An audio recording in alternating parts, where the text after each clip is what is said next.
Please, stop pushing. I can't take this anymore. The concert venue is packed tight. A man behind me keeps pressing into my backside. I'm wearing a mini skirt today with a thong underneath, and it only makes the situation worse. He lifts my skirt and presses himself against my hips. As the atmosphere heats up, someone in front of me slams into me, and I stumble back a step. My body stiffens as I feel like something just slid inside me. Chapter 1. My name was Mandy Cox, and I was a diehard fangirl. I wanted a celebrity to notice me, so I dressed for attention. I wore heavy makeup and made sure nothing about me went unnoticed. My low-cut top revealed a wide stretch of skin, and my chest bounced with every step. I paired it with a mini skirt that barely covered my thighs and sexy white stockings which hugged my legs. But when I arrived, reality hit. The concert venue was packed so tightly I couldn't move, and a crowd swallowed me whole. The celebrity was never going to notice me. I craned my neck and shouted, "Darling, take me." I never imagined that line would draw the wrong kind of attention. Instead of the celebrity, it caught a filthy creep. After I shouted it, I became aware of a man behind me, repeatedly bumping into me. At first, I brushed it off. In a crowd that dense, accidental contact was easy to explain. But the feeling wouldn't go away. Something hard kept pressing against my butt from behind. I assumed I'd accidentally backed into his hand where it rested behind me, so I turned and offered a polite apology. "Sorry, I didn't mean to bump into you." He paused, then flashed a leering smile and said, "It's okay. I don't mind." When I turned back toward the stage, I felt him press against me again, more deliberate than before.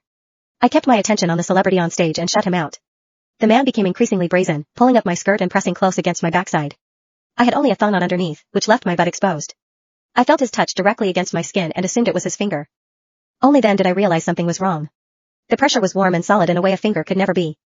My mind lurched as the truth hit me. In the 20 years of my life, this was the first time a man had ever molested me. Fear surged through me, sharp and overwhelming, and my body reacted with an instinct to flee. But there was no way to move.